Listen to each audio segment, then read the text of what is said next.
En realidad prácticamente es lo mismo en cuestión temática, que es lo que les vengo diciendo. Vamos a terminar de ver la parte de la cultura barroca, particularmente el tema del arte. Habíamos hablado de la arquitectura y evidentemente nos falta hablar de la pintura y es a grandes rasgos, no vamos a dedicarle demasiado tiempo y ya para pasar justamente a la cultura, perdón, a la política borbónica y entender justamente ahí pues estos cambios y estas transformaciones que se van a dar durante el periodo de la Nueva España.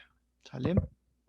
Y esto es importante porque, bueno, a grandes rasgos, insistirles en el tema de la política borbónica implicaría o implicará hablar justamente del sistema, del sistema político, del sistema social, cultural incluso, ¿no? Que bueno, lo vendremos viendo con el periodo barroco, pero que a su vez durante el siglo XVIII va a ser importante porque pues hay cambios en la administración, hay cambios en las formas, hay cambios sociales, ¿sí? Y entonces en un periodo novohispano de 300 años, nos permitirá entender eso que les vengo hablando, o esta parte de los Borbones, nos permitirá entender que no todo fue igual, ¿no? Y eso es otro detalle que yo constantemente les he insistido desde que iniciamos un poco esta temática de la Nueva España, en el cual no toda la Nueva España, y eso les insistía, no toda la Nueva España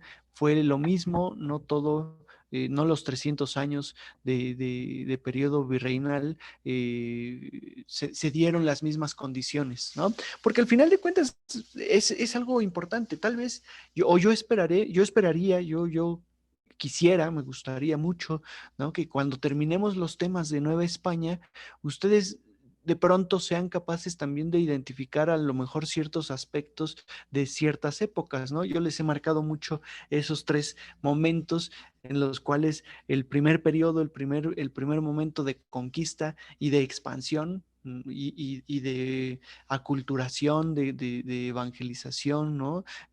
Pues es prácticamente, vamos a llamarle el siglo XVI, hasta 1590, 1600 aproximadamente. El segundo periodo, pues es el periodo ya de la del pleno virreinato, vamos a decirlo así también, en el cual, pues de pronto todavía se bebe del pasado, de ese periodo de conquista, de ese periodo de expansión, pero en sí mucha gente ya ni siquiera le tocó vivir, ni siquiera le tocó enfrentarse a los indígenas, a los antiguos habitantes de Mesoamérica, y en ese sentido, pues no tienen los mismos prejuicios para con estos habitantes, ¿no? Y además, pues es un desarrollo de la Nueva España. Y justamente el siglo XVIII con los Borbones va a ser una transformación cultural en el sentido de que en Europa prácticamente pues España está también transformándose, está también cambiando, ¿no? Y eso es justo lo que veremos el día de hoy particularmente. Ahora, en ese sentido, yo les había platicado, yo les había hablado de la cultura barroca. De Sor Juana, por supuesto, pues ya lo hablamos un poco, ya lo estuvimos comentando. Este ejemplo y esta imagen que les estoy poniendo no tanto es para referirnos a Sor Juana Inés de la Cruz, sino más bien para referirnos al pintor que creó esta imagen, que creó esta pintura. Y entonces, pues ahí hablar un poquito, ¿no? De la cuestión pictórica y de la cuestión cultural del estilo barroco. Acuérdense ustedes que les decía que el estilo barroco, bueno, perdónenme, y aquí justo hago esa aclaración nuevamente porque se los dije hace 8 días. Los tres periodos de la Nueva España, entre comillas, podemos verlos marcados, y lo voy a poner siempre entre comillas porque van a ver una buena diferencia, podemos verlos marcados y delimitados con los estilos artísticos también, ¿no? El periodo manierista renacentista correspondería al siglo XVI, al periodo de conquista, ¿no? Al periodo de expansión. el estilo barroco, que a pesar de que empieza un poquito después, pues correspondería al siglo XVII, es decir, 1630, 1640. ¿Se acuerdan que les dije que ya es cuando en realidad está en auge la cultura barroca y el estilo artístico, ¿no?, del barroco?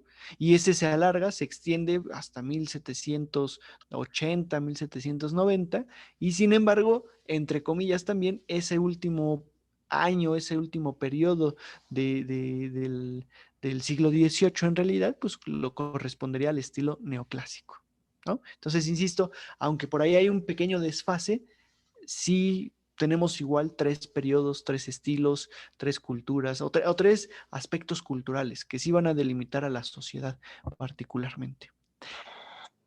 ¿Se acuerdan que con el estilo barroco lo vimos sobre todo, y bueno, les voy pasando a lo mejor para que reiteremos un poco y repitamos, ¿no? Lo vimos simplemente con la arquitectura, y habíamos hablado de la saturación de adorno, habíamos hablado de el, el, el uso que se le dio, el uso educativo, el uso didáctico, ¿no?, que tuvo el estilo barroco, y el uso simbólico en sí, ¿no?, en el cual se implementaron demasiadas imágenes, se implementaron demasiados objetos que prácticamente pues correspondían a un simbolismo religioso. Aquí el barroco, aunque lo tendremos, por ejemplo, bueno, aquí estamos viendo el retablo de los Reyes, pero aunque lo tengamos en algunos edificios civiles, y que más bien es un detalle que tampoco nos logramos explicar del todo, porque pues esos edificios como estos, como este que estamos viendo, que es el de la antigua Escuela de Medicina, que en su momento fue también la sede del Tribunal del Santo Oficio, es decir, de la Inquisición, aunque corresponde a un aspecto civil, en realidad no sabemos si es barroco o no es barroco. Se construyó durante el periodo en el que el barroco estaba en boga, pero los estilos, la forma, no siempre corresponden al barroco, sobre todo lo que veíamos, si se acuerdan ustedes, que les dije, digamos, toda esta parte sobria, en donde se utiliza el tesontle, se utilizan pues, los dinteles en las ventanas, pero es sobrio. A lo mejor aquí simplemente porque tenemos la fachada, pero habrá otros edificios como el de acá de la Secretaría de Educación Pública, bueno, que en su momento fue la Real Aduana, ¿verdad? Ahora es el de la Secretaría de Educación Pública. Ese no tiene fachada como tal, y entonces pues no vemos esa saturación que caracteriza al barroco. Decimos que es barroco porque se construyeron y fue digamos, una constante durante el periodo barroco, más bien, ¿no? Y entonces el barroco lo identificamos en estos grandes templos, en estas grandes iglesias, que son ya de siglo XVIII, evidentemente, estos enormes monumentos. A lo mejor, y yo creo que sí, el día de hoy sí alcanzaremos a platicar de algunos personajes que de alguna forma pues tiene que ver su actuar, y tiene que ver las formas y la política, incluso borbónica, va a tener que ver con el hecho de que se logren construir este tipo de edificios. Y perdón, caí otra vez en cuenta. Nada más les hago esa aclaración, que de pronto les señalo hacia allá porque allá yo tengo la pantalla que les estoy proyectando. Entonces, pues por eso señalo hacia esa parte, ¿no? Pero pues evidentemente es lo que les estoy proyectando, lo que les quiero señalar cuando hago ademanes un poquito, ¿no? Entonces, vamos, ese tipo de iglesias que son grandes, que son de mucha decoración, que son ostentosas, que son monumentales, que tienen dos torres, dos campanarios, a pesar de que es una parroquia, que tiene una cúpula, a pesar de que es una parroquia. Y entonces, normalmente las parroquias pues no tienen este tipo de decoración porque están hechas por el párroco o por la orden mendicante, y en ese sentido no hay recurso. Pero estas ya hay recurso, porque ya son personajes benefactores, lo que le llaman los benefactores, ¿no? Es decir, algún minero. Al ratito hablaremos de ellos: José de la Borda, Pedro Romero de Terreros, el conde de, bueno, el conde de Regla, este otro, el Marqués del Apartado, Francisco de Faguaga y varios otros, ¿no? O sea, Melchor de Cuéllar, van a ser varios los que de pronto participen apoyando las construcciones. Y entonces ahí sí no hay, no hay opción para no construir con esa ostentosidad. ¿Por qué? Porque además estos personajes, estos personajes, pues lo que quieren es ganarse su lugar en el cielo, literal, o sea, están construyendo para Dios. Y entonces se quieren ganar ese lugar en el cielo. ¿Y cómo lo hacen? Pues aportando, participando. De hecho, José de la Borda, cuando perdió toda su riqueza ahí en Tasco, decidió irse a Zacatecas, bueno, primero a Real del Monte, perdió más riqueza, luego se fue a Zacatecas, ganó mucho dinero, ahora sí que demasiado en las minas de Zacatecas, e inmediatamente mandó construir la iglesia de Tlalpujagua. ¿Por qué? Porque él decía que había sido muy, muy dadivoso en Tasco, pero que le había faltado Tlalpujagua, que es donde había empezado su riqueza. Vuelvo al punto. A lo mejor ahorita las referencias pues quedan un poquito aisladas.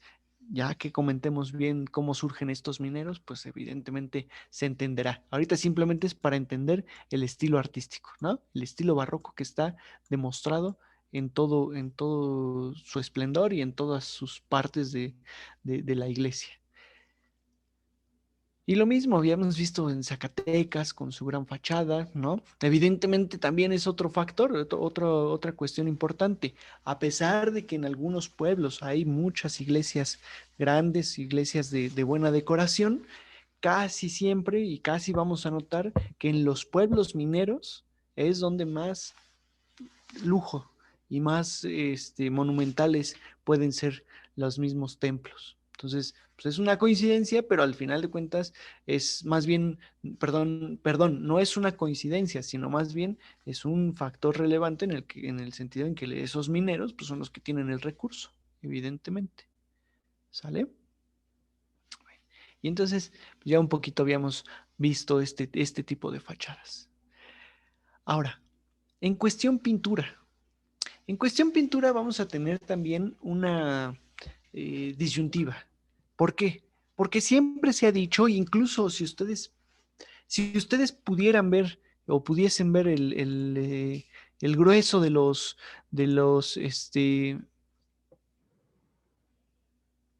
perdónenme, es que estoy leyendo lo que nos dice Cuauhtémoc, que dice que en San Luis Potosí hay muchos templos barrocos y justamente el más famoso es el templo del Carmen, ¿no? Y sí, sí, sí, en efecto. Bueno, el del Carmen, que además esos carmelitas, muy, ¿cómo lo diré? Muy burlando la ley, vamos a ponerlo así. ¿A qué me refiero? La regla de vida de los carmelitas decía que no podían construir grandes templos, que no podían construir grandes conventos porque tenían que demostrar su pobreza. Perdón, conventos y edificaciones. Pero el templo como tal, la parroquia, esa sí podía ser de esta forma. Ellos argumentaban que como estaba dedicada a Dios y Dios se merecía todo, entonces no importaba. Y entonces, pues, literal, se conseguían a los benefactores para extraer el dinero para invertirlo en los templos y bueno, yo ahí sí ya no sé si en verdad únicamente quedó en el templo, ¿verdad? O en la parroquia, pero generalmente se dijo que así era. Y sí, sí, sí, justamente, este, los templos, ¿no? Y es que a donde lo vean, o sea, en San Luis Potosí, en Zacatecas, en Tlalpujagua, Tasco, en Pachuca, en Tepoztlán, en la misma Ciudad de México, por supuesto la ciudad de Puebla, está el Museo Internacional del Barroco, ¿no? Que bueno, como construcción, el mismo museo pues es una obra de arte, evidentemente pues nada que ver con el barroco y es algo que todo mundo bueno, no diré todo mundo, pero todos los expertos criticaron, ¿no? O sea, no porque no fuera muy bello el edificio, porque vale la pena, pero que al final existe una cierta desconexión con lo que se está mostrando. Y otro aspecto que les diré en corto, ¿no? Que a mí me da bastante coraje, porque evidentemente lo viví un poco de cerca, en tanto que mi asesora de tesis que trabajaba en la coordinación de monumentos históricos, asesoró un poco el museo y al final, pues igual retiró el apoyo y no firmó nada, o sea, no quiso participar porque desmantelaron templos de Puebla para armar el museo. Y entonces todo el mundo decía, déjalo en el templo, déjalo en la iglesia. ¿Para qué te lo quieres llevar a un museo cuando es mucho mejor que esté expuesto en el lugar para el que fue hecho? ¿No? Y entonces sí se desmanteló un poco en otros lugares. Sin embargo, ya visto a la luz del día y hecho el museo, tampoco diremos eh, que es algo pésimo. Es al contrario, algo muy correcto, algo muy bueno, ¿no? En ese sentido. Dice mismo Cuauhtémoc que se comenta que hay túneles debajo de la ciudad de San Luis Potosí para evitar la opulencia y porque conectaban el tránsito por medio de los túneles, ¿no? De sus riquezas justamente. Sí, sí, sí, en efecto, un poco esa parte. Este, el templo del Carmen, pues trasladaban y hacían, y eso lo vamos a notar en muchos pueblos, ¿eh? No nada más ahí en el Carmen. En Angangueo, por ejemplo, que también es un pueblo minero, también hay unos túneles debajo que conectan con las dos iglesias y unas casas de haciendas. Es muy bonito todo ese detalle. Y perdón, volviendo al punto, con la pintura, particularmente con la pintura, les diré o les comento que se dice mucho que era una pintura muy oscura, que era una pintura de mucho contraste, que era una pintura evidentemente en el que todo o prácticamente todo estaba centralizado. ¿Sí? Centralizado en el sentido visual, en el sentido del punto de fuga y la parte incluso de la iluminación.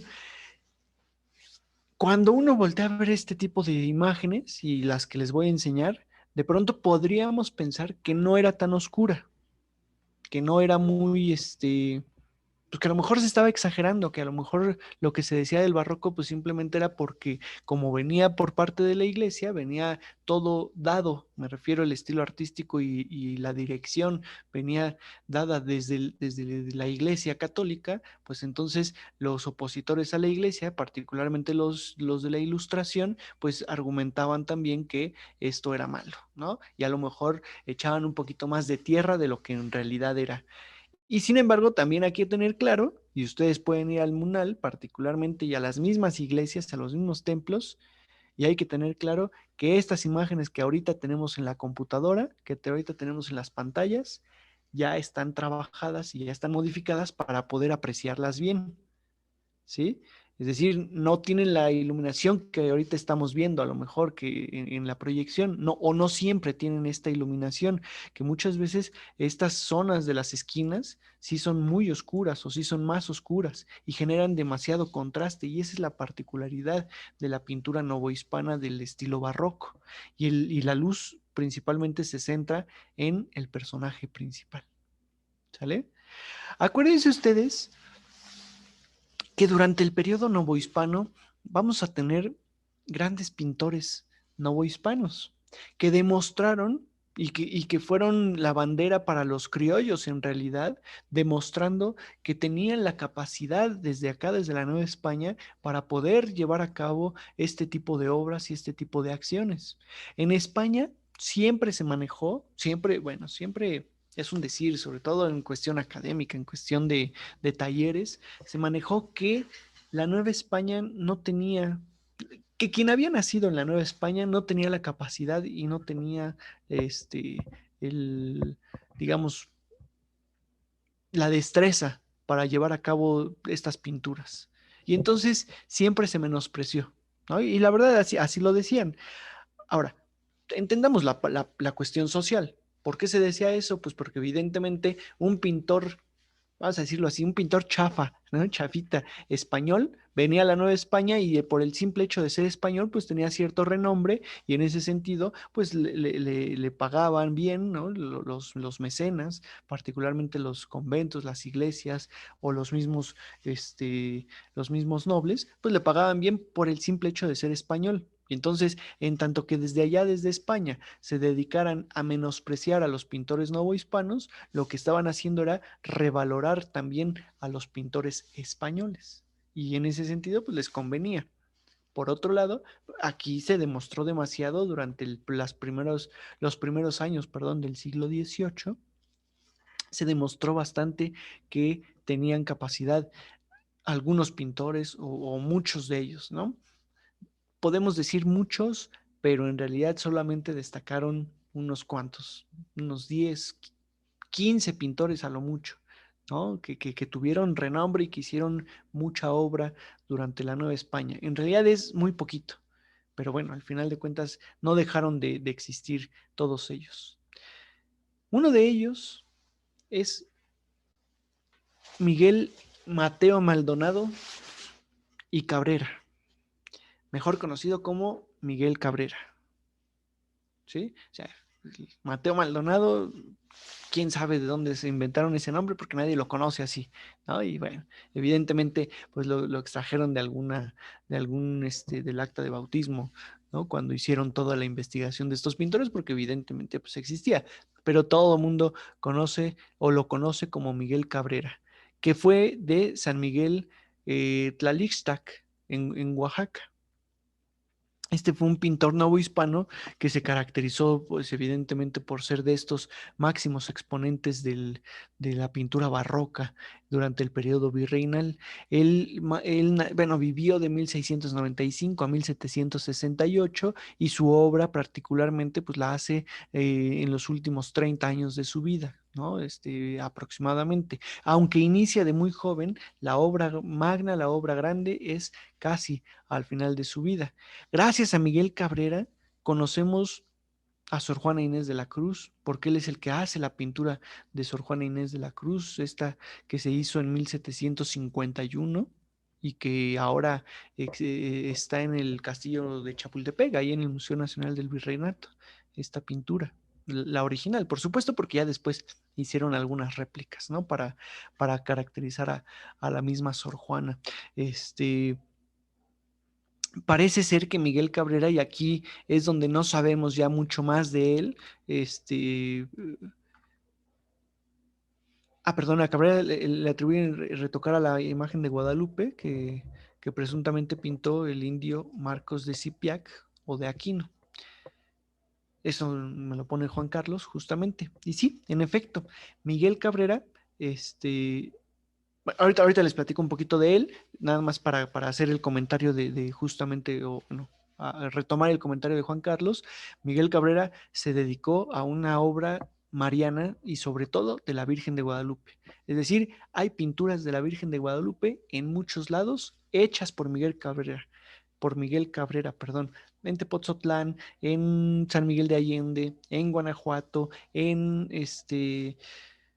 el Munal, por supuesto, en la Basílica. Si ustedes entran al Museo de la Basílica, ahí está, y está esta justamente, la imagen de la guadalupana, justamente, que bueno, desde la parte religiosa, pues diremos que no es ninguna pintura, ¿no? Que es una aparición, pero en una de esas se atribuye la imagen.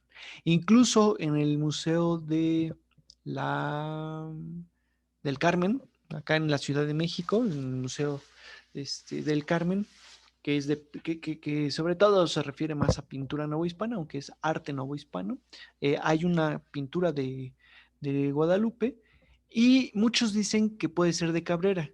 Los de ahí, los del Museo del Carmen, o sea, evidentemente no está fechada ni está firmada, y más bien dicen que puede corresponder al taller de Miguel Cabrera. Y ese es un detalle importante. ¿Y por qué destacará mucho entonces Miguel Cabrera? Porque resulta que fue hijo de padres desconocidos. Él fue hijo de padres desconocidos. O sea, no sabemos exactamente de qué raza, qué fisionomía, qué herencia tenía Miguel Cabrera. Pero lo adoptaron desde muy niño una pareja de mulatos.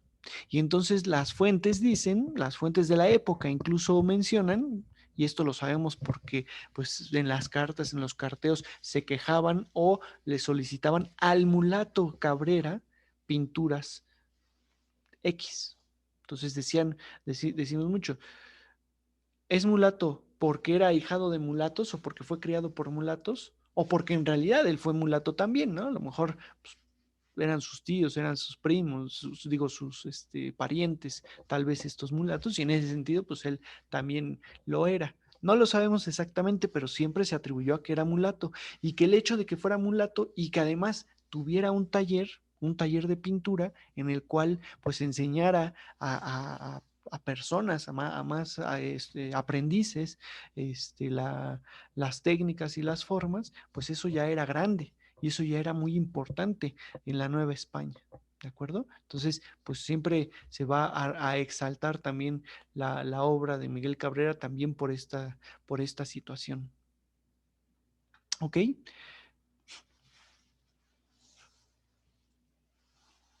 Miguel Cabrera, como les dije cuando hablamos de la Virgen de Guadalupe, cuando hablábamos del milagro mariano y de este y de cómo se expandió la idea de la Virgen de Guadalupe y la identidad y la devoción a la Virgen de Guadalupe, dijimos que Miguel Cabrera pues fue un personaje que aportó a esto, en la medida en que está saliendo el Nican Mopogua, que es el texto en donde se habla de las apariciones de la Virgen, están saliendo sermones, los mineros que pues empiezan a expandir en toda la Nueva España son devotos a ella y particularmente imágenes sobre la Virgen de Guadalupe hechas por Miguel Cabrera. Entonces, esto es algo importante.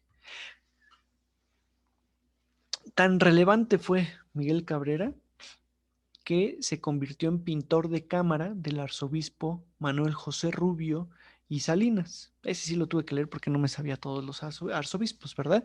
Pero Manuel José Rubio y Salinas en 1753, que fundó justamente la primera academia de pintura en México y que puso a Miguel Cabrera como el director de esta primera academia de pintura. Nada que ver con la Real Academia de San Carlos, que ves así ya fue una institución real y una institución grande.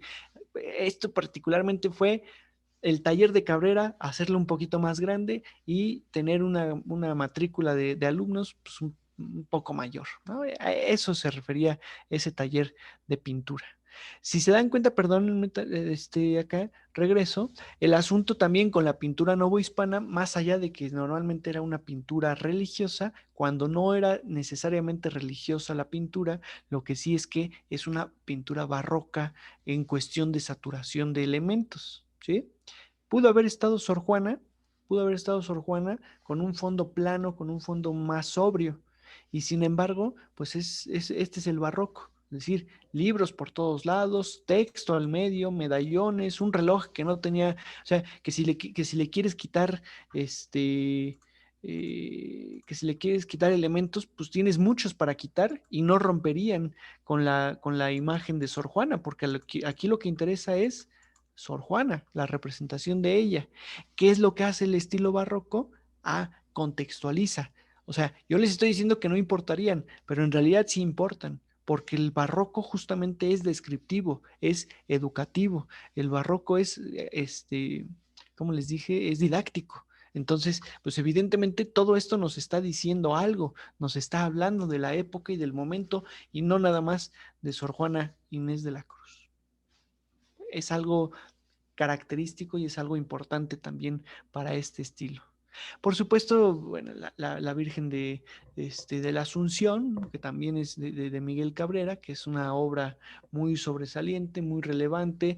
Les insisto, aquí pareciera que tiene mucha luz, pareciera que está muy viva la imagen, pero fíjense, es una es un retoque en computadora o incluso desde el mismo momento en tomar la fotografía, lo hacen con ciertas técnicas, ¿sí? No toman una sola fotografía. De hecho, y perdón, bueno, aquí me meto un poquito en cuestiones técnicas, pero si ustedes ponen este cuadro, de principio no es tan fácil colocarlo en cualquier lado, ¿no? Porque pues, no lo pueden extraer y no pueden acomodar para ustedes tomar la foto. Y luego ponen este cuadro y van a tomar la foto, necesitan una luz que ilumine el retrato para que entonces puedan capturarlo con la cámara. Esa luz se vería reflejado en algún punto, ¿sí? En algún punto en esta imagen.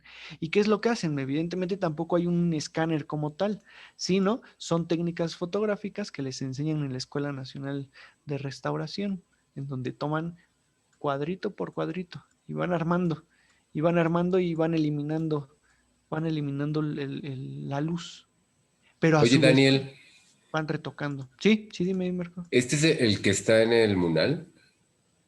Este es el que ¿No te está en el acuerdas? mural. Sí, sí. Sí. De hecho, es un Exactamente. cuadro enorme, ¿no? Como de 3 metros de Exacto. alto. O 4. Exacto, sí, sí, sí, sí, sí, sí. Sí, No, más como 4 metros, son cuatro sí. y medio, una cosa así. Sí, sí, sí, son cuadros grandísimos. Sí, porque de esto también se trataba, no es un cuadro, bueno, sí es un cuadro para adornar una casa, ¿no? Estoy poniendo un ejemplo porque en realidad era para una iglesia, incluso creo que este fue para catedral y lo trasladaron al Munal, ya para su exhibición, pero me refiero, los cuadros para adornar una casa, pues son cuadros enormes porque las casas son enormes. Estamos hablando de casas de nobles en el centro histórico, en lo que ahora es el centro histórico, ¿sí? Cuando nosotros, no conozco la situación de cada uno, pero creo que puedo hablar por la mayoría, que queremos un cuadro para adornar nuestra casa, pues buscamos cuadros más chicos, ¿no? Porque pues, nuestras casas son más chicas, las paredes son más bajitas, ¿no? No cabe un cuadro de 4 metros, creo yo. Entonces, pues ahí se tiene que ver exactamente esa proporción, ¿sale? ¿Qué tiene mucho el cuadro barroco? O la pintura barroca. Los cuerpos, las caras son pálidas. No, o sea, sí hay saturación de adorno, pero no hay saturación de color. Normalmente el color está reflejado en uno u otro vestuario o en un objeto. Aquí el color particularmente lo tenemos en el manto de la Virgen, el manto azul, ¿sí? Y en la parte baja, si se dan cuenta, o sea, no podremos decir que no es color o que no tiene tonalidad, pero la tonalidad es opaca, la tonalidad no es brillante, ¿sí? Y entonces incluso ahí notamos los contrastes y ahí notamos la oscuridad.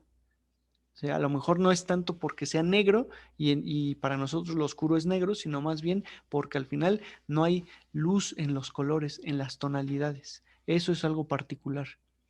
Lo que yo les dije también, ustedes pueden ver rupturas en las sociedades, en los procesos históricos, en los estilos artísticos, pero también pueden encontrar continuidad en todo esto. ¿De dónde viene el barroco? O sea, es decir, ¿cuál es el estilo previo? El renacentista. Perdón, el estilo renacentista. Ese es el estilo previo. Y el Renacimiento retoma de los clásicos grecolatinos. ¿Y qué hacen con ellos? Movimiento, formas, figuras, le dan dinamismo, ¿no? A la imagen. ¿Por qué? Porque en el periodo medieval a la Virgen se le representaba, digo, no tengo ahorita aquí una imagen, pero se le representaba parada, firme, fija, sin proporciones a lo mejor, o sea, no interesaba la proporción, lo que interesaba era el simbolismo, lo que significaba, generalmente en el periodo medieval, ¿sale? O sea, ponían atención en otras cosas. En el Renacimiento no, ya le dan movimiento, estas curvaturas, ¿no? Esta figura dinámica. Pues el barroco retoma eso. El barroco, al final de cuentas, es eso y la saturación de adorno, ¿sale? Lo mismo con esta Virgen del Apocalipsis, esta sí está en bueno, es Virgen del Apocalipsis. A ver, es que para que se entienda, porque a veces con la pintura eso es lo complicadísimo. Es una Virgen apocalíptica en la medida en que está venciendo al dragón, bueno, a la maldad, ¿sí? Es del Apocalipsis. Pero al final el motivo es la asunción de la Virgen, está subiendo al cielo, ¿ok? Entonces, una cosa también es ay, se me fue el nombre de la advocación. La advocación es la Asunción de la Virgen, y el motivo o la escena es apocalíptica. A eso me refiero, ¿de acuerdo? Y bueno, aquí lo que estamos viendo es a San Miguel venciendo al demonio, la Virgen subiendo al cielo con el niño, Dios Padre los está recibiendo en el cielo, y pareciera que estas son alas de la Virgen, pero en realidad no son alas de la Virgen, son alas del Espíritu Santo que está ahí arriba, ¿de acuerdo? Y que los ángeles que están aquí abajo están ayudando a la Virgen, y tenemos los motivos marianos como el espejo, vamos, por poner un motivo mariano, ¿no? Como tal, también de Miguel Cabrera y también con movimiento, y aquí está San Juan escribiendo el Apocalipsis. ¿Sale? Entonces, todo esto es didáctico, toda la pintura es didáctica. Por supuesto, no se les ocurría a los pintores, no agarraban los pintores y decían, vamos a ver qué se me ocurre y voy a representar esto y aquello. No, ya había algo dado prácticamente, o sea, retomaban un pasaje de la Biblia e incluían, perdón, todos los elementos en este tipo de pinturas. Otro pintor, estoy yendo un poquito más rápido para avanzar. Otro pintor importante del periodo novohispano, que nació en la Ciudad de México, fue Cristóbal de Villalpando. Cristóbal de Villalpando, que bueno, vivió al final del siglo XVII y toda la primera mitad del siglo XVIII, y que igual a la par que Cabrera, pues fue muy reconocido. Además, por ser criollo, evidentemente, pues tuvo más impulso, tuvo más apoyo, tuvo sobre todo un tipo de pintura mecénica, como le llaman, que sería patrocinada por las órdenes mendicantes. Por eso aparece la lactancia de Santo Domingo, ¿no? Si se dan cuenta, la Virgen se está descubriendo el pecho para darle de comer a Santo Domingo, como si Santo Domingo fuera Cristo, como si Santo Domingo fuera el Hijo de la Virgen, ¿sí? Entonces están aludiendo a todas estas advocaciones, muy de estilo romano. Cristóbal de Villalpando utilizaba mucho ese tipo de pintura, ¿no? Representar a los soldados, representar a la autoridad, a la sociedad, al estilo romano, al estilo de la época, según él, de la época de Cristo, que al final de cuentas es un estilo romano, pero un estilo romano del siglo IV, del siglo V. Entonces, bueno, es una combinación extraña ahí de identidades, ¿no? A Cristóbal de Villalpando, pues en realidad lo vamos a tener también en la catedral, en el Munal, por poner ejemplos, lo vamos a tener en el Museo del Carmen, ¿no? Obras del mismo Villalpando que van a aparecer ahí. Si se dan cuenta, fíjense, esta pintura no es oscura. Vuelvo al punto, esta sí no es oscura, si ustedes la voltean a ver, tiene mucha saturación, pero está firmada por Villalpando, ahí no hay mayor problema, y esto pues ya es justamente la anunciación de la Virgen, ¿no? Donde baja San Gabriel y le está anunciando a la Virgen que pues va a tener un hijo, va a ser la madre de Dios, ¿no? Incluso aquí aparece perfectamente Dios Padre con el mundo, tomando el mundo en sus manos, el símbolo de que es el que mueve al universo, el Espíritu Santo que viene a fertilizar, vamos a decirlo así, bueno, a fertilizar a la Virgen, y la representación de Cristo, de ese mensaje, digamos, que le están dando en el sol como representación de un niño que va a nacer, ¿no? De alguna forma. Entonces, motivos marianos y motivos religiosos. Esta es una obra que está impresionante, ¿no? Que a mí me encanta. El famoso diluvio también de Cristóbal de Villalpando, que se encuentra en la capilla del Espíritu Santo de Ochavo, ahí en la Catedral de Puebla. ¿Sí? Y que al final pues habla también de la salvación, habla de este momento del diluvio con el arca de Noé, ¿no? Del Antiguo Testamento, en el cual pues no toda la sociedad se va a salvar, no toda la sociedad, de hecho a todos aquellos pecadores pues van a quedar ahogados, y va a haber un juicio por parte de Dios. Es algo que se retoma de la evangelización. Con la evangelización, recuerden ustedes que los frailes apostaron mucho por identificar los momentos, no quiero decir crueles, pero sí de justicia o de ajusticiamiento, perdón, que Cristo, perdón, que Dios promovió, vamos a decirlo así, o llevó a cabo en el Antiguo Testamento, particularmente. En el Nuevo Testamento casi no hay de ese tipo de mensajes, pero en el Antiguo sí. Y entonces lo que hacían los frailes era equiparar eso con lo sangriento de los dioses mesoamericanos. Los dioses mesoamericanos, al final de cuentas, pues eran aguerridos, solicitaban sangre humana, digamos, sacrificios, solicitaban esto porque, pues de alguna forma, era el factor para poder sobrevivir, ¿no? Bueno, pues eso lo equipararon. En el barroco, en teoría, no siempre era necesario porque técnicamente ya estaban evangelizados la sociedad, pero era recordarle a la sociedad novohispana que no cometiera pecados, que no se corrompiera, que no se acostumbrara, que no se relajara en la religiosidad. ¿Por qué? Pues porque esto podía ocurrir.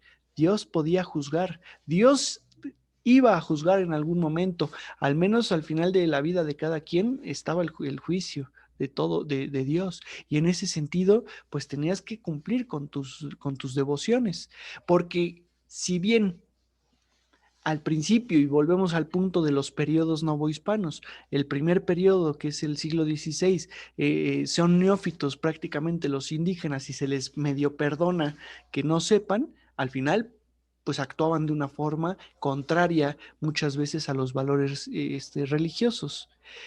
Se cree que para el siglo XVII ya estaban la mayoría evangelizados, pero una cosa es estar evangelizados, es decir, una cosa es que la gente crea en Dios y la otra es que actúe en función de lo que Dios dijo que tenía que actuar la gente.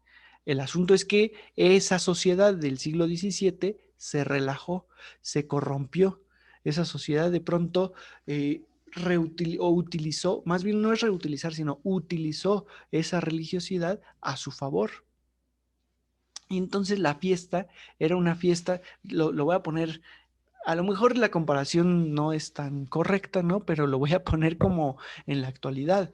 Muchos festejamos o celebramos la Navidad por el simple hecho, bueno, lo digo desde mi perspectiva o desde mí, la celebro o me reúno con mi familia porque hay mucha comida, por supuesto, ¿no? Porque es el momento en el que uno come de todo y sobre todo platillos que no se dan todo el año, en mi caso, y particularmente porque es el momento para reunirme con mucha familia o con alguna familia que normalmente no veo todo el año, que a veces sí los veo, pero no siempre. Bueno, pero ya perdí de vista, la verdad, la parte religiosa, eso ni me va ni me viene. Eso pasaba en la Nueva España. Eso pasaba también en el siglo XVII.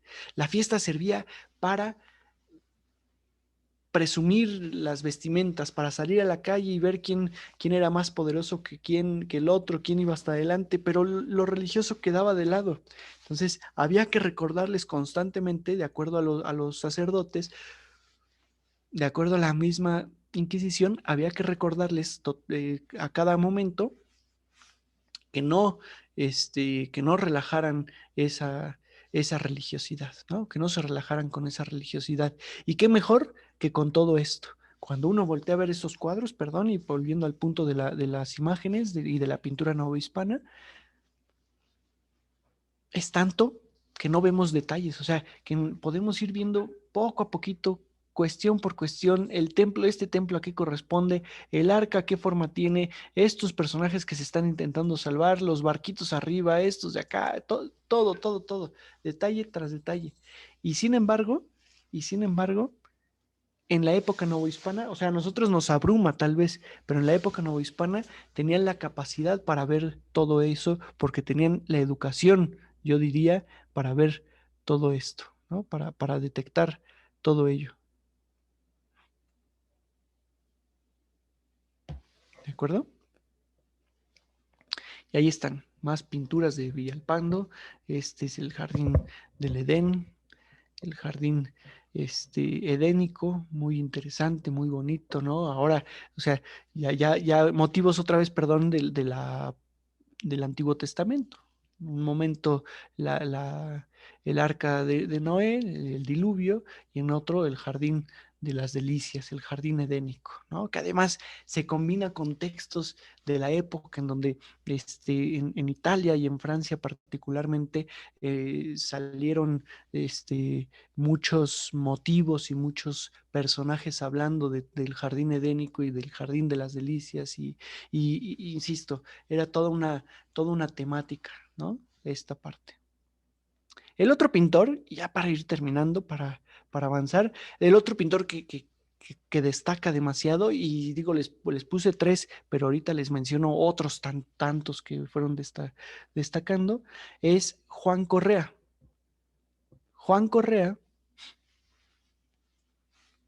este pintor del siglo, más bien fue de finales del siglo XVII, de hecho fue, o, o fue previo más bien a los dos que les dije, en cuestión de cuándo, cuánto destacó. Juan Correa, sí era afrodescendiente, ¿no? Su madre era, ahora sí que le llaman morena libre, y su padre era un español mulato de piel oscura. Y entonces tenía descendencia morisca y había nacido además en Cádiz, allá en España, pero que prácticamente llegó, perdón, su padre nació en Cádiz y prácticamente llegó a la Nueva España para hacer fortuna, y en ese sentido Juan Correa, que nació en México, pues sí asegurado que fue que fue mulato, ¿no? Y vean, él inicia esta tendencia particularmente de todos los detalles. Esta pintura que se encuentra en la Catedral de México, se encuentra, si mal no recuerdo, en la sacristía.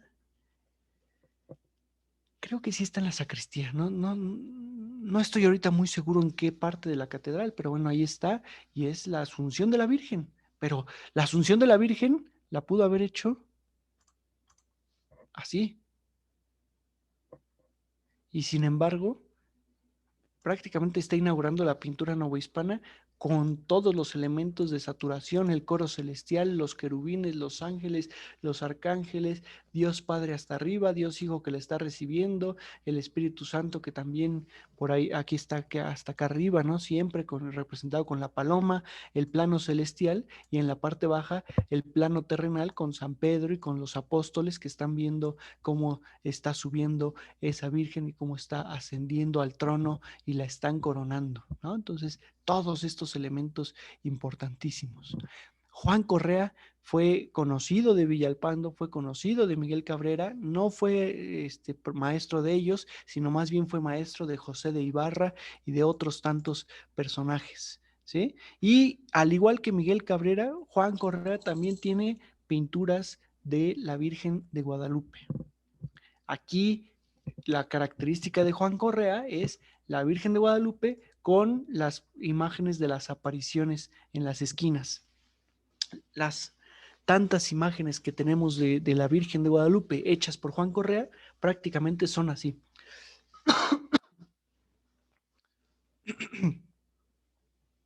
Ay, perdón.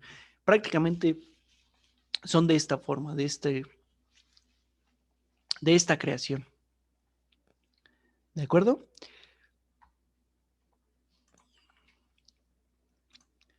Los otros pintores novohispanos que por supuesto, pues aquí podemos identificar, bueno, que son muchos, insisto. Me pregunta Juan Carlos que si todas las guadalupanas, bueno, no sé si es pregunta o es afirmación, pero sí, todas tienen corona, todas aparecen siempre con corona, ¿no? Sí, aquí la Virgen ya en este caso, la de Guadalupe, en teoría ya es después de la Asunción, ¿no? La de Guadalupe, y en ese sentido, por eso siempre aparece con corona, la reina del cielo como tal, ¿de acuerdo?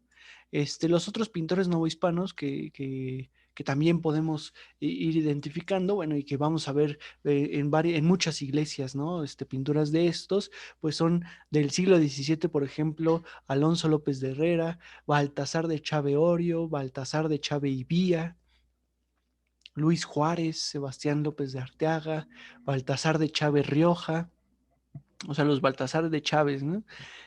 Todos los Echave, los Juárez, ¿no? Luis Juárez es uno de los destacados, aunque tiene varios, ahí sí hermanos, son varios hermanos, y que también destacaron, José de Ibarra, Andrés López, José de Páez, Miguel Cabrera, ¿no? Villalpando y Juan Correa, por supuesto, que son del 17, particularmente.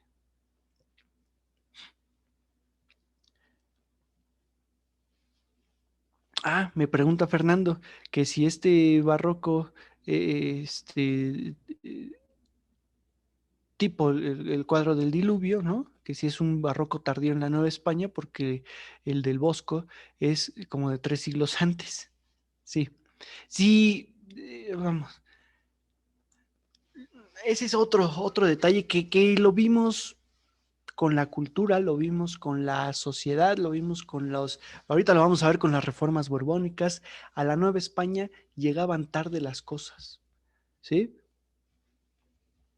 Ahorita ya uno compra un celular y prácticamente se está estrenando en todo el mundo, ¿no? O al menos en todo Estados Unidos, América, Europa particularmente. Pero acuérdense, hace unos 15 años, 10, 15 años, los celulares se estrenaban en Estados Unidos o en Japón o en China, donde se estuvieran haciendo, particularmente Estados Unidos, y a México llegaban un año después, 2 años después, o los coches, o lo que ustedes se acuerden, ¿no? O sea, cosa que para aquí era novedad, en otros lados del mundo ya eso ya era viejito, eso ya lo traía, ahora sí que lo compraba cualquier persona. Bueno, estamos hablando de un periodo corto de años. Eso piénsenlo con los estilos artísticos, con la Nueva España, y con España y Europa. Lo que ocurría allá, acá llegaba 20, 30 años después, porque tardaba mucho. Al final de cuentas son cuestiones culturales. El arraigo cultural es más tardado. No siempre es tan fácil. O sea, no es que ya está en boga ya y aquí en 2 años ya llegue. No, se tarda mucho más. Tardan en ese sentido. ¿Sale? Entonces sí, sí, sí, en efecto es un barroco tardío, ya el de Villalpando. Sí, bueno, y tardío entre comillas, porque todavía va a haber más cuestiones tardías que ya están dando incluso el salto hacia el siglo XVII a lo neoclásico, al neoclasicismo. ¿Sale? Muy bien. ¿Dudas sobre la pintura? Digo, ahorita para cerrar un poquito con ese tema y sobre lo barroco. A lo mejor tocaremos todavía la parte barroca porque lo tendremos que tocar, pero ahora sí que para ir cerrando lo más que se pueda. ¿No? Conste, hablen ahora o callen para siempre. Luego, cuando vayamos al Museo del Carmen o alguno de estos, les voy a hacer examen y ustedes van a explicar todo esto que estamos diciendo, ¿eh? Este, y vamos a identificar pintura y arquitectura. Pues muy bien. El asunto es que, se los dije al principio, se los reitero, hay continuidades, el barroco tiene este proceso de continuidad del 17 y del 18, y sin embargo en la cuestión política, en la cuestión administrativa, hay una ruptura. Vamos, al final de cuentas es un continuo, ¿no? O sea, todo va pasando, todo se va trasladando, pero el cambio de administración sí se va a ver marcado por la llegada de los Borbones a España. ¿Se acuerdan que ya hablamos un poco de ello? De hecho, ya les platiqué cómo los Austria mayores, Carlos V y Felipe II, perdón, pues fueron, diremos, los mejores reyes de España, si así lo quieren ver, o los que más destacaron, los que más construyeron, los que más administraron, los que ganaron más territorio, los que estuvieron al frente del gobierno. Luego vienen los Austria menores durante el siglo XVII en España. Felipe III, Felipe IV y Carlos II. Y sin embargo, ellos ya son herederos de esta grandeza de España, de ese gran imperio. ¿Y eso qué implica? Pues que literal, como juniors, ¿no? Que fueron, tenían todo ganado y prácticamente se dedicaron a disfrutar. Es el periodo del siglo de oro español en cuestión literatura, en cuestión cultura, ¿sí? O sea, ya sufrieron durante un siglo en donde se fletaron, en donde participaron en guerras y ahora viene el siglo de disfrutar. El problema es que ese siglo para disfrutar, en donde destacan culturalmente hablando, económica, política y administrativamente, pues vienen a la baja. ¿Por qué? Pues porque ya no se están dedicando a conquistar más tierras, a explotar, a mantener, a administrar, ¿no? Para que todo vaya a buen puerto. Pues no lo hacen. Además, la característica que les comenté yo de los Habsburgo, de los Austria-Habsburgo porque Carlos tenía herencia austriaca, ¿no? Es decir, de la familia, de la línea de la dinastía Habsburgo que vivía en Austria, y entonces por eso se traslada hacia, hacia España y entonces el nombre de ellos son los Austrias, pero son lo mismo, o sea, es la misma familia de los Habsburgo, ¿sale? Y esa particularidad es que se casaban entre ellos, este, casi siempre, ¿no? Se mezclaban, diré así, entre ellos y entonces muchas enfermedades con los hijos. De hecho, pues por eso tenían 5, 10 hijos, todos los que pudieran. ¿Por qué? Porque normalmente iban muriendo los niños y entonces siempre había que asegurar la dinastía y por eso todos los que se pudieran, muere uno y está el otro para relevarlo y para ser el heredero. Cuando llega Carlos II al poder, llega, bueno, él desde que nació en el siglo XVII, tuvo muchos problemas de salud. Le llamaban el hechizado.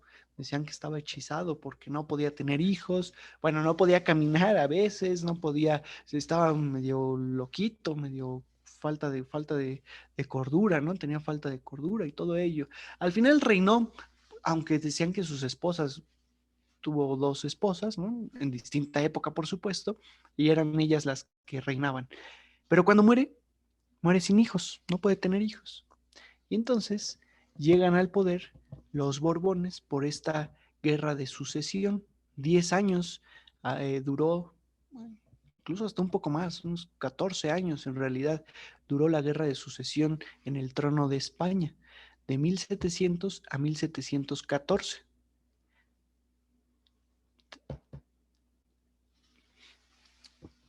Felipe IV tenía dos hermanas. Felipe IV fue el rey el padre de Carlos II, ¿no? Entonces fue rey de España. Una de sus hermanas se casó con Luis XIV de Francia y la otra hermana se casó con el emperador de Alemania, del Sacro Imperio Romano Germánico, con un Habsburgo. No recuerdo ahorita el nombre. El asunto es que, como sí tuvo hijo varón, reina el hijo varón, que es Carlos II. Carlos II también tiene dos hermanas que la casan a una con la hija de Luis XIV y de su tía, o sea, con los Borbones, y a la otra con el hijo, ¿no? De estos dos, y a la otra con el hijo de, de su tía, pero de los Habsburgo, o sea, coincide perfectamente, padre e hijo, tenían dos hermanas, una casada con Borbones y otra con Habsburgos. Cuando muere Carlos II y no puede tener hijos, entonces las hermanas dicen, yo sí puedo reinar. Entonces, me toca a mí, a una o a otra. No existía todavía la ley sálica en España.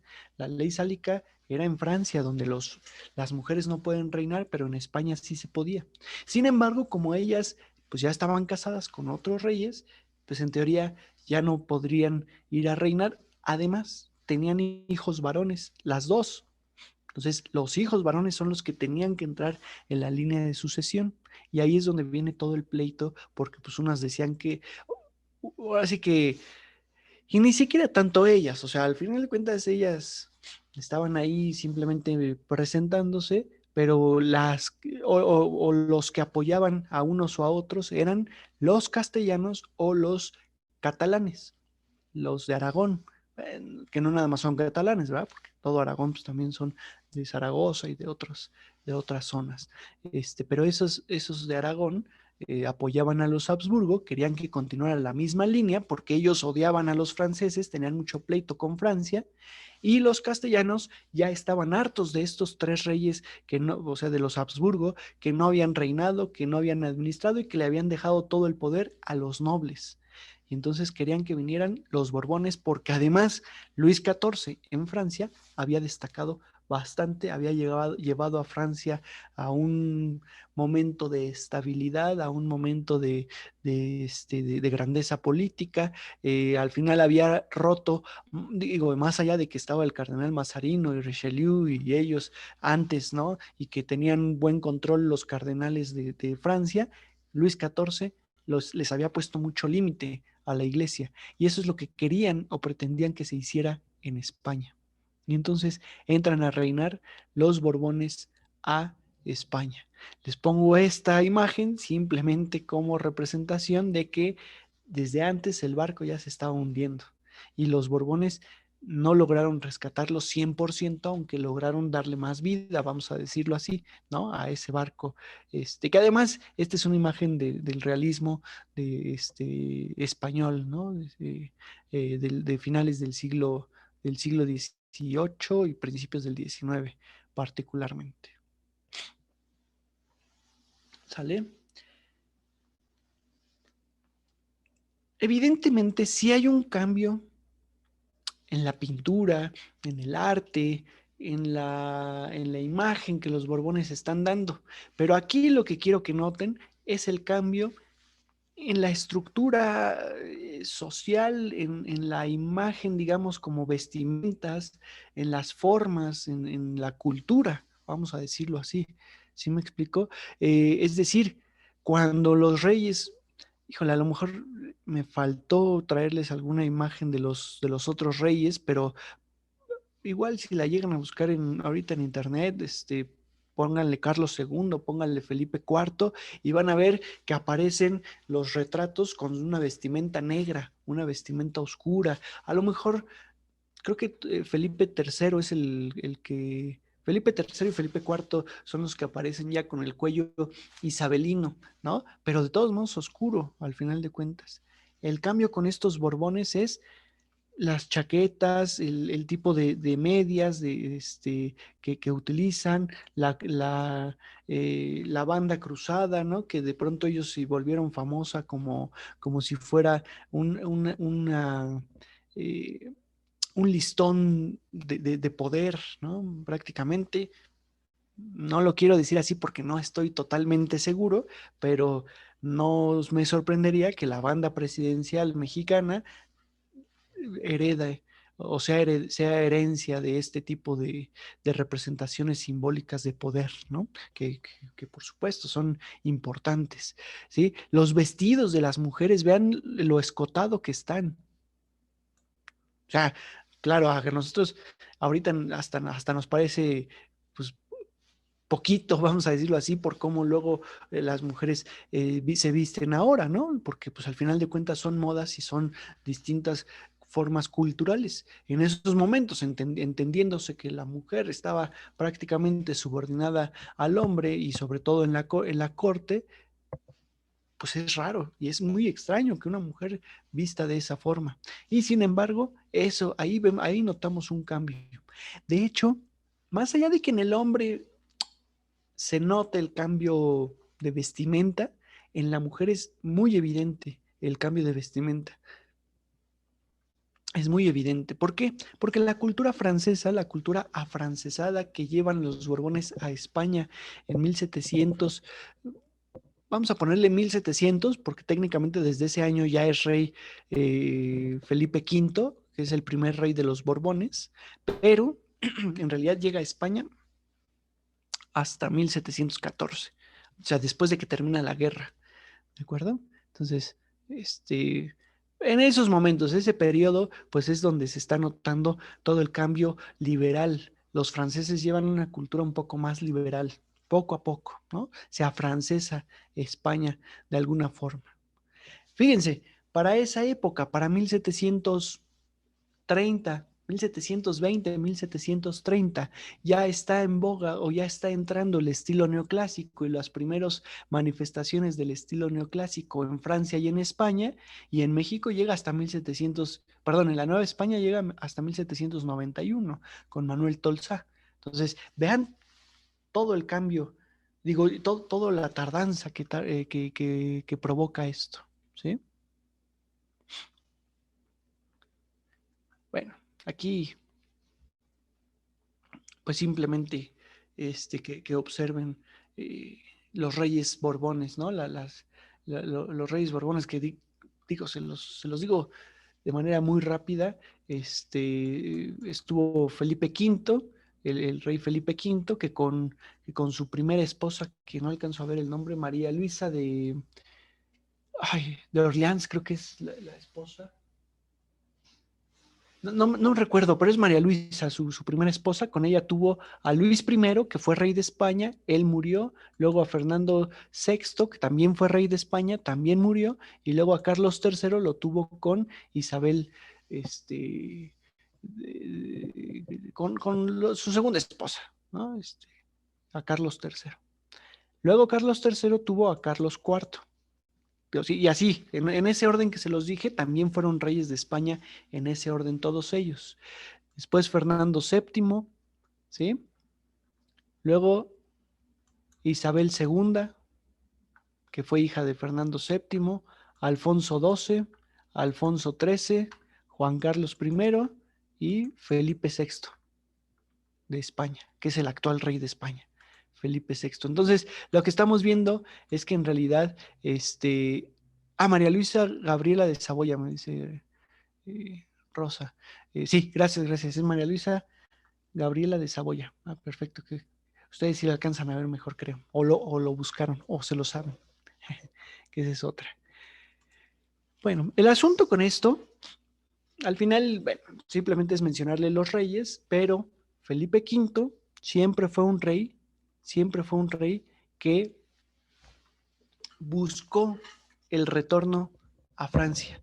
No quería ser rey de España. Él se enojó mucho con su abuelo Luis XIV. Luis XIV de Francia fue el que decidió mandarlo y el que decidió casi proponerlo como rey de España.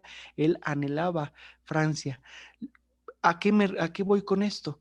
Que entre comillas no quería ser rey de España, entre comillas quiso afrancesar España para que un poco se viera pues esta idea de la conversión y de que no extrañara. Él fue el que mandó construir el palacio el de Aranjuez, no es el de Aranjuez, el Palacio Real ahorita de España, que se me fue el nombre, el... ¿El Ay, Escorial? No.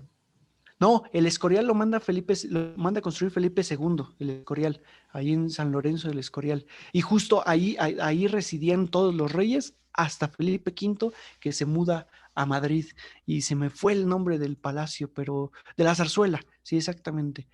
Sí, sí, el de la zarzuela, el que manda a construir, anhelando, anhelando Francia, por supuesto.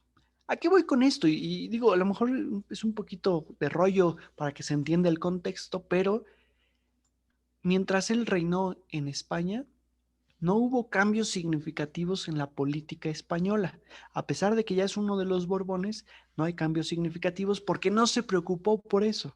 Él siempre se preocupó por la parte cultural. Y además, pues lo que tenía que hacer prácticamente era estabilizar España. Si le cambia la administración, no viene una estabilización, sino al contrario, es otra vez darle cuerda a los que habían vencido para que volvieran a levantarse, para que pelearan por en contra de estos cambios. Entonces, Felipe V así se mantuvo. Él abdicó al trono cuando su hijo Luis I adquirió la mayoría de edad, 16 años. en España, y en esos momentos a los 16 años podían reinar. Y a los 17 años muere Luis I y regresa Felipe V al trono de España. Estamos hablando de 1738, si mal no recuerdo. ¿Sí? Reina todavía durante un buen periodo hasta que su otro hijo, Fernando VI, adquiere la mayoría de edad. Y Felipe V se regresa a Francia a seguir viviendo en la corte francesa y a seguir pues en su vida afrancesada de alguna forma. Fernando VI, Fernando VI muere, a ver, déjenme les confirmo porque no recuerdo la fecha exacta, pero bueno, igual muere, creo que es 5, 10 o 6 años después de haber, de haber entrado al reino de España. Se los estoy confirmando de una vez para que no haya duda.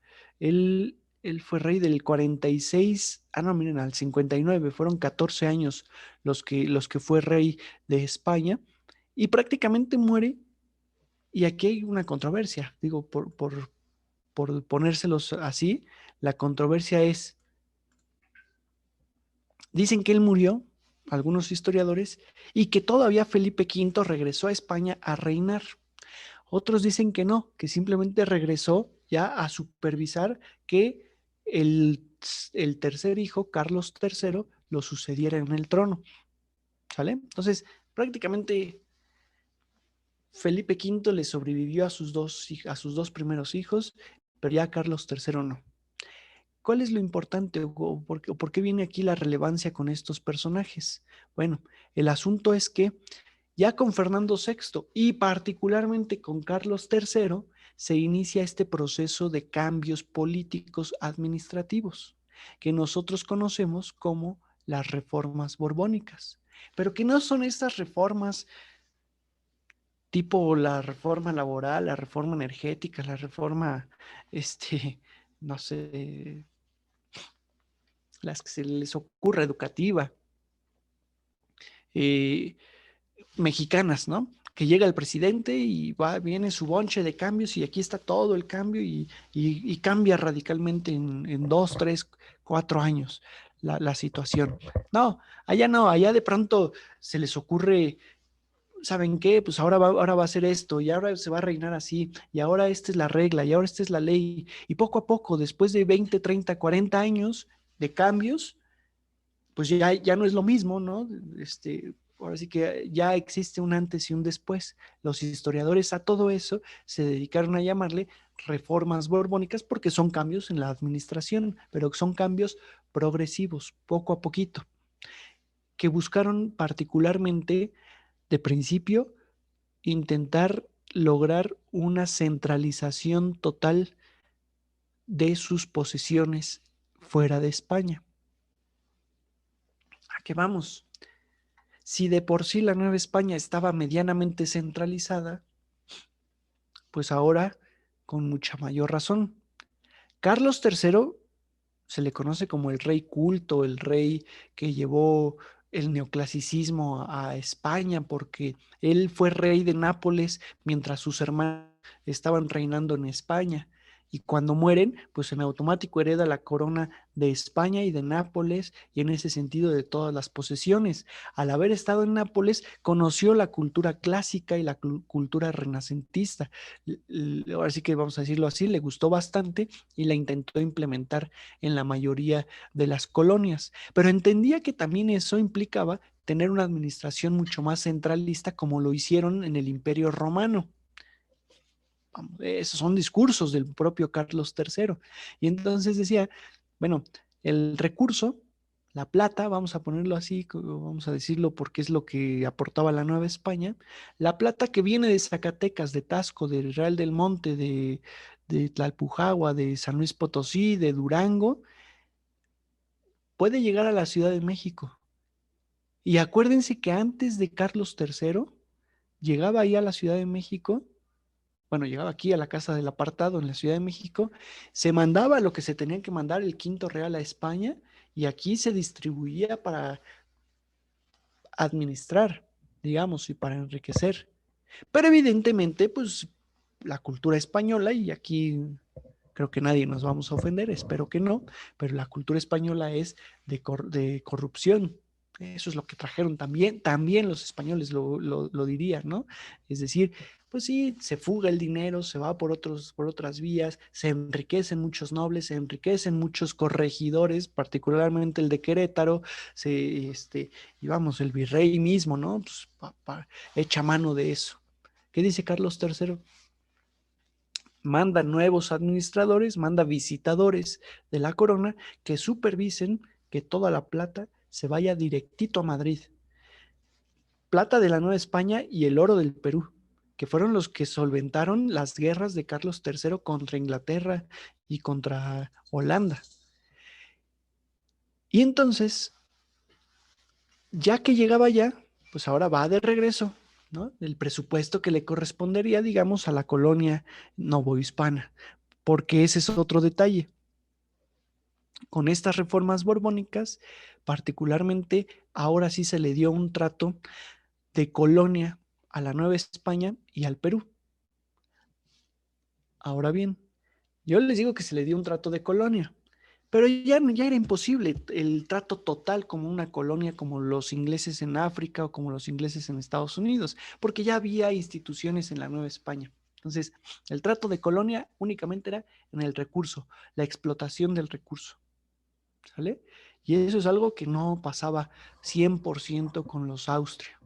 Se fortaleció, por supuesto, todo el área militar, se crearon los ejércitos españoles en todos los territorios de España, con la finalidad justamente de lograr una muy buena protección en contra de varios enemigos. Y en ese sentido, digo, tal vez va tardando esta institucionalización del ejército, pero cuando vienen las independencias, pues muchos de los personajes ya eran miembros del ejército, ¿no? Tanto de los que defendían como de los que promovieron las independencias de los territorios en América. Entonces, pues a la larga el hecho de que haya instituciones o colegios militares, pues también implica una formación para muchos de ellos que pudieran participar del otro lado. ¿Sale? Pone, ay, perdón, aquí están, miren. Pone también pues un poquito de freno a esos actos de corrupción durante toda la colonia a partir de restar privilegios a los nobles, a la clase política, particularmente, es decir, a los administradores, al virrey, a las audiencias, ¿no? Les va restando un poco de privilegios y en ese sentido manda visitadores desde España, organiza la política y sobre todo la distribución y el asentamiento político de manera diferente. Implementa el sistema de intendencias y no el sistema de provincias. ¿Qué significa esto?